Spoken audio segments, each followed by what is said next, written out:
Hey, it's your guy Tyrrell back with the InnerViews. In today's video, we're going to break down Barcelona's 1-0 victory over Manchester United in their first leg quarterfinal encounter in the Champions League. We're going to look at both sides' strengths and weaknesses, why Barcelona looked to approach the game the way that they did, and how United were aiming to get the better of them on home soil.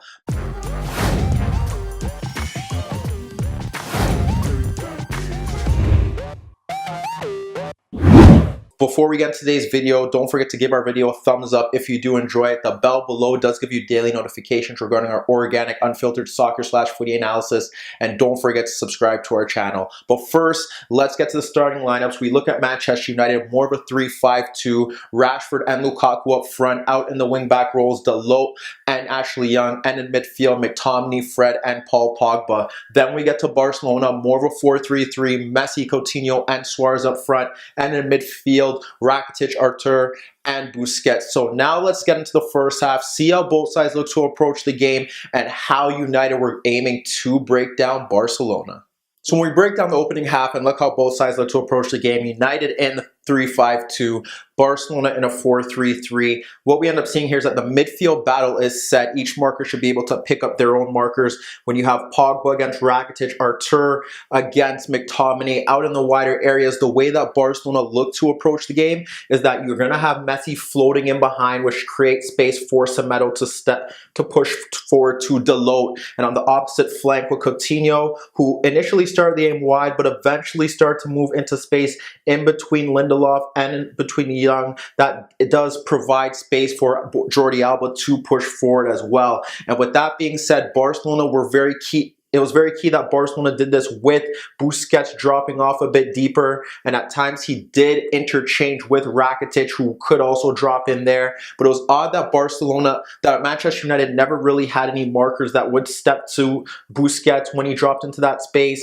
It was only when Barcelona did push forward into their half where there was a time where we saw Lukaku sitting on him.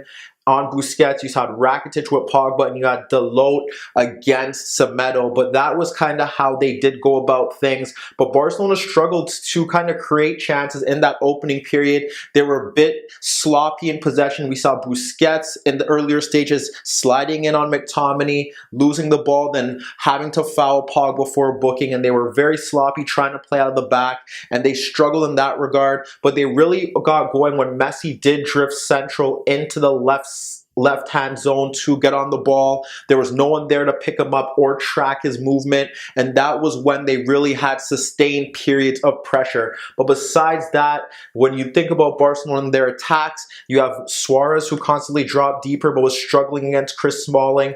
In midfield, United kind of did well in what they were, in the whole grand scheme of their setup. They kind of worked well in their regard because they clogged the center of the pitch. When you think about it, they have the shuttlers, and if the ball goes out to the fullbacks, you have McTominay stepping out to Jordi Alba. You have Pogba, who could step out to Semedo if need be. And what ended up happening here was that because Messi would drop centrally, Pogba never really had to go out there because you had Dalot stepping to Semedo. And what happened was that if the ball shifted out to that side, you would see, again, McTominay push out to Alba. You'd see Fred step to Artur. And then you'd have Pogba on Rakitic. And that's kind of how they went about things there. But United were very compact in that center of the pitch, in that 5-3-2 without the ball. But it was just about how were they going to score? How were they going to get by this Barcelona midfield, who initially did press from the front in short spells. You had the front three stepping to the center backs.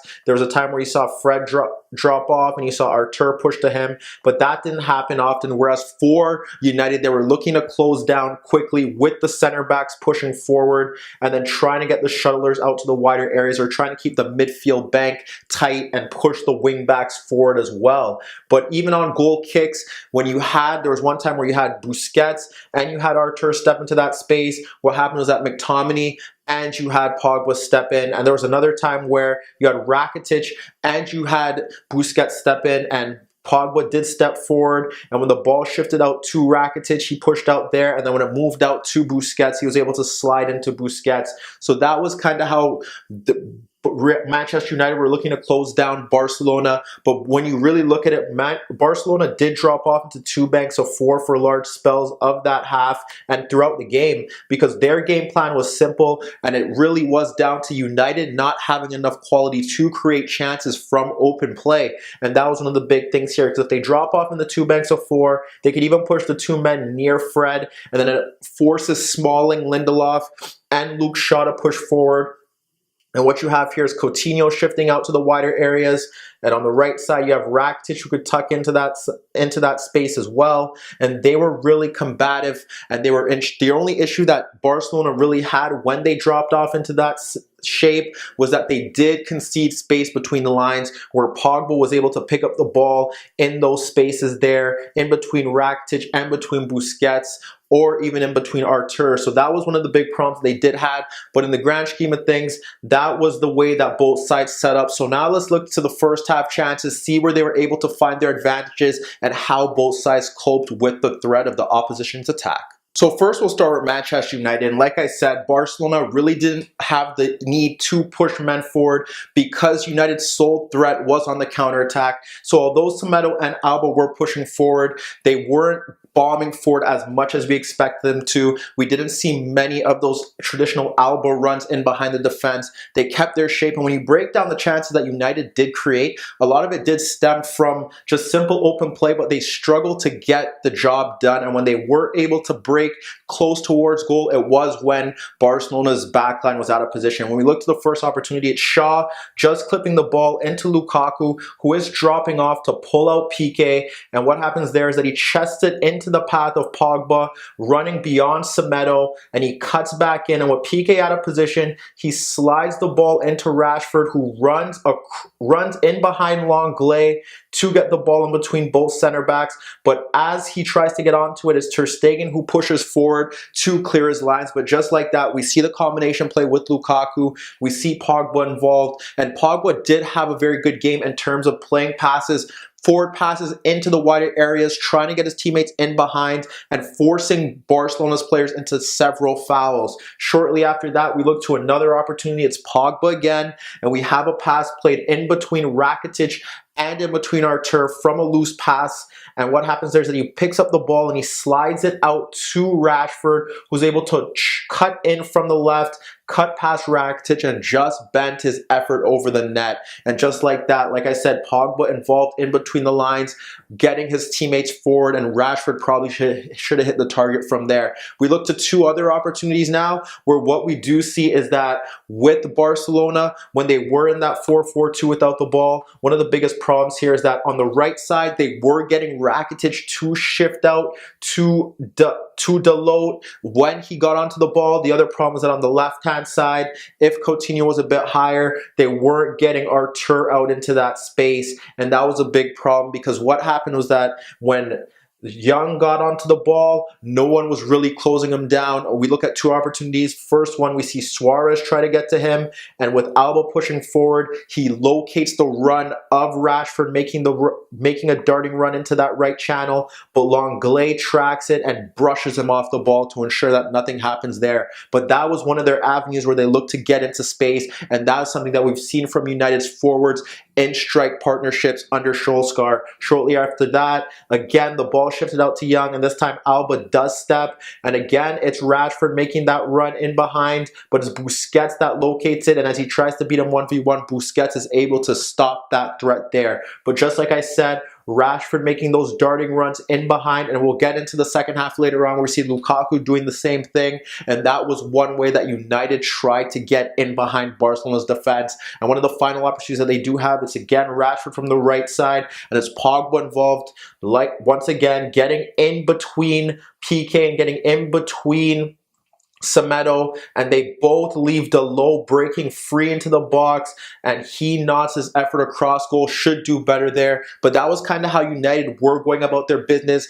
But when we look to Barcelona, they took a more direct approach. That, like I said, they were very sloppy in possession throughout, trying to build out of the back, but United were closing them down pretty well. And what happened here was that even in the build-up to the goal is Busquets making a long ball over the top, and it's Messi making the run across Shaw, which drags out two markers, and he's able to locate Suarez, who then spins in behind, and Messi clips the ball into Suarez, who nods his effort on goal that deflects off Shaw and past De Gea, just like that 1-0. And the only real other notable chance that Barcelona did have stemmed from Lenglet shifting out to the left and clipping a ball over Lindelof, who nodded it into the path of Suarez, running with Smalling. And what happens there is that he's able to hold him off and back in before Smalling pokes the ball into the path of Felipe Coutinho, who fires a low shot on goal that David De Gea does well to save. But besides that, like I said, Barcelona really struggling to get things going in midfield.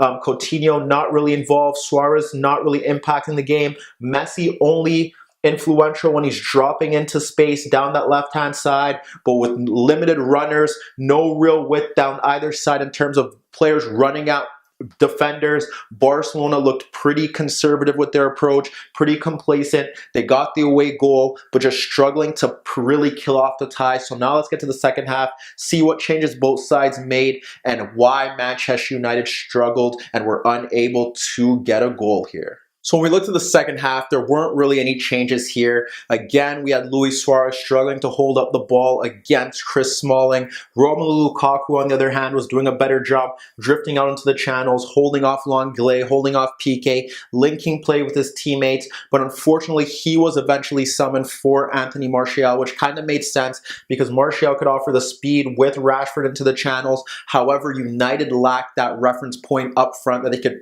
ping the ball into, that could hold up the play and bring players into positions that they want around the final third. Whereas for Rashford, continue to make those runs in behind Alba. There was one time he forced Lenglet into a foul, and the other time Busquets was once again able to dispossess him. So that's how they were going about things there. As for Barcelona, the one real change that we did see was Messi was picking up positions now, and more so in the right position, right-hand side of the field. But Luke Shaw was stepping to him and trying to close him down whenever he was picking up the ball in those zones. There's one time where he even moved out to the touchline, and we saw Shaw and Tyrrell close him down in those areas. But that is where Barcelona eventually found their rhythm down that right-hand side. We saw the battle between Dalot and in between Dalot and against Semedo, but going forward, Semedo was winning that battle, and Dalot could barely beat him down that flank as well. When we look to other opportunities where we really see Barcelona get things together, eventually, like I said, we saw that change happen